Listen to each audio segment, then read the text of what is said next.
ധീരശൂര പരാക്രമിയായ അതേ ഇസ്ലാമിക റിപ്പബ്ലിക്കിന്റെ രണ്ടാം ഖലീഫ ഉമർ ബിനുൽ ഖത്താബ് റളിയല്ലാഹു അൻഹുവിനെയും നിർത്തിക്കൊണ്ട് ആ രണ്ട് വരിയും അടിവെച്ചുകൊണ്ട് അതാ മസ്ജിദുൽ ഹറമിലേക്ക് നീങ്ങുകയാണ്. തക്ബീർ ധ്വനികളോടെയുള്ള ആ വരവ് കണ്ട് ഖുറൈശി പ്രമുഖരതാ പകച്ചു നിൽക്കുകയാണ്. അവർക്ക് മറുത്തൊരു അക്ഷരം ഉരിയാടാൻ സാധിച്ചില്ല.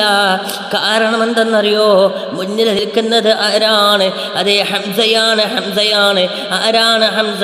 അബ്ദുൽ മുത്തലിബിന്റെ സന്തതി. അതേ അബ്ദുൽ മുത്തലിബിന്റെ സന്തതി. അദ്ദേഹത്തിന്റെ വീരശൂര പരാക്രമിത്വം ആരെയും അറിയിക്കേണ്ട ആവശ്യമില്ല. രണ്ടാമത് ആരെന്നറിയോ?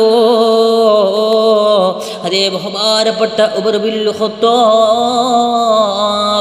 ആരാണ് ഉമറ്? കിസ്റ പനിക്കും കൈസറും വിറക്കുന്നതാ, മിസ്റുൽ മുഖൗഖിസ് കേട്ടുടഞ്ഞെട്ടുന്നതാ. അവരാണ് അമീറുൽ മുഅ്മിനീൻ ഉമറല്ലോ, ജനസേവകന്മാർ കുല്ലിമാമാണല്ലോ. തീർന്നില്ല 8 കൂടെ 10 പഠിച്ച കേമൻ, ഏറ്റമാളോടേറ്റ് തോൽമ പറ്റിടാത്ത വീരൻ.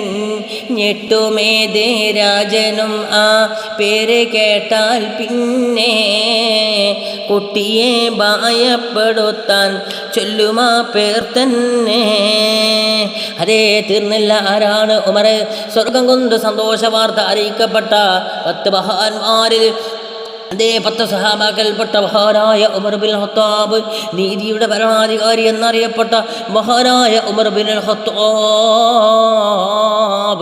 അതേ ഉമർ തങ്ങളെ കുറിച്ച് ഇന്ത്യയുടെ രാഷ്ട്രപിതാവായ ബഹുമാനപ്പെട്ട മഹാത്മാഗാന്ധിജി പറഞ്ഞതെന്തെന്നറിയോ?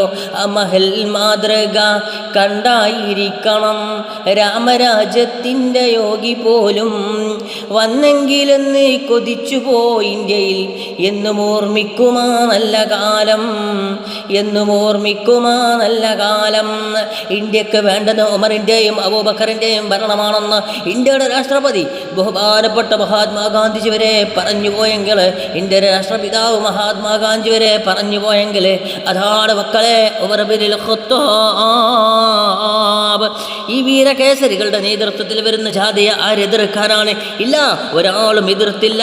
അവർ കഅബയിൽ പ്രവേശിക്കുകയാണ്, സുഖമായ നിസ്കാരം നിർവഹിക്കുകയാണ്, അല്ലാഹു സുബ്ഹാനഹു വ തആലക്ക് ശുക്ർ ചെയ്യുകയാണ്. അങ്ങനെ അതുവരെ രഹസ്യമാക്കി വെച്ചിരുന്ന ഇസ്ലാമിനുണ്ടല്ലോ, അതുവരെ രഹസ്യമായി പ്രബോധനം നടത്തിയിരുന്ന ദീനിന് അതാ